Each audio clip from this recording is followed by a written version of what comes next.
Hi అండి, welcome back to వసంత విశేషాలు. ఎలా ఉన్నారు? అందరూ బాగున్నారా? నేనైతే చాలా బాగున్నాను. పాపను కాలేజ్ దగ్గర దించొచ్చి వచ్చేటప్పుడు ఒక అర కేజీ రొయ్యలు 50 రూపాయలవి పీతలు తీసుకున్నానండి. పీతలు నా కోసం అనమాట. రొయ్యలు బెండకాయ ఉండదామని. మా ఇంట్లో అందరి ఫేవరెట్ బెండకాయ పచ్చి రొయ్యలు అనమాట. పాపకేమో శనగలు నానబెట్టి ఉంచాను. డాక్టర్లు కదండి పిల్లలు, వాళ్ళేమో ప్రోటీన్ ఫుడ్ అని అయ్యి తింటూ ఉంటారు. నాకేమో కొంచెం మంచిగా కూర వండుకొని అన్నం తినటం ఇష్టం నాకు. పీతల కర్రీ చాలా సింపుల్ అండి, చాలా టేస్టీగా కూడా బాగా కుదిరింది. ముందుగా పీతల్ని శుభ్రంగా ఉప్పు, పసుపు, పెరుగుతో కడిగేసుకున్న తర్వాత ఒక మూకిట్లో ఆయిల్ వేసుకుని పీతలు, ఉప్పు, పసుపు, అల్లం వెల్లుల్లి పేస్ట్ వేసి కొంచెం వేగనిచ్చిన తర్వాత, నాకు ఒక్కదానికి ఈ కర్రీ కాబట్టి ఒక ఉల్లిపాయ, ఒక పచ్చిమిరకాయ, 2 పచ్చిమిరకాయలు, ఒక టమాటా వేసి మిక్సీ చేసేసాను. వాటిని కూడా వీటిలో బాగా వేగనిచ్చిన తర్వాత కారం ఎక్కువే పడుతుందండి, ఎక్కువ వేసుకుంటేనే బాగుంటుంది.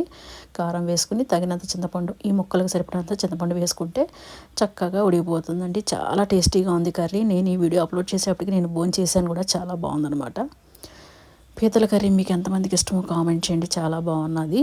తర్వాత బెండకాయ పచ్చడి కూడా వండాను అనమాట. ఇలా నీళ్ళు చింతపండు రసం వేసుకుని ఎగిరిపోద్దండి చక్కగా కర్రీ. ఈలోపు రైస్ కూడా వండేసాను. ఇంకా బ్రేక్ఫాస్ట్ ఏం చేయలేదండి, బ్రంచ్ చేసేద్దామని చెప్పేసి కొంచెం అర్లీగా 12 గంటలకు అట్లా భోజనం చేస్తాను అనమాట. బెండకాయ పచ్చళ్ళు కూడా వండేసాను అనమాట. ఇవాళ శనివారం, మా పాప ఏం తినదు, సాయంత్రం అయినా వచ్చినప్పుడు తింటలే అని చెప్పి బెండకాయ పచ్చళ్ళు వండేసాను అనమాట. ఏమి లేదండి, ఇవి కూడా చాలా ఈజీ. మూకిట్లో ఆయిల్ వేసుకోవటం, బెండకాయలు, పచ్చిరొయ్యలు, ఉప్పు వేయకూడదండి బెండకాయల్లో, పసుపు వేసేసి కొంచెం మగ్గిన తర్వాత తగినంత కారం, టమాటాలు వేసుకుని చింతపండు రసం వేసుకోవాలి. కొంతమంది చింతపండు రసం వేసుకుంటారు, నేను వేయను, నేను వాటరే పోసానులేండి. ఇలా వేగిపోవాలండి. చక్కగా పచ్చివాసన అంతా పోయిన తర్వాత తగినన్ని వాటర్ పోసుకున్నాను. చక్కగా మీడియం ఫ్లేమ్లో కర్రీస్ పెట్టి ఉడికించుకుంటే చాలా బాగుంటాయి అన్నమాట.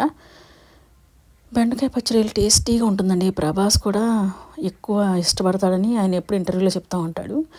లాస్ట్లో దించేటప్పుడు మాత్రం ఉప్పు వేయాలి, లేకపోతే జిగురు వచ్చేస్తుంది. ఇవాళ నా కర్రీస్ అయితే వైట్ రైస్, పీతల ఈగురు, బెండకాయ పులుసు అండి. ఇదిగోండి, బెండకాయ కర్రీ కూడా రెడీ అయిపోయినది.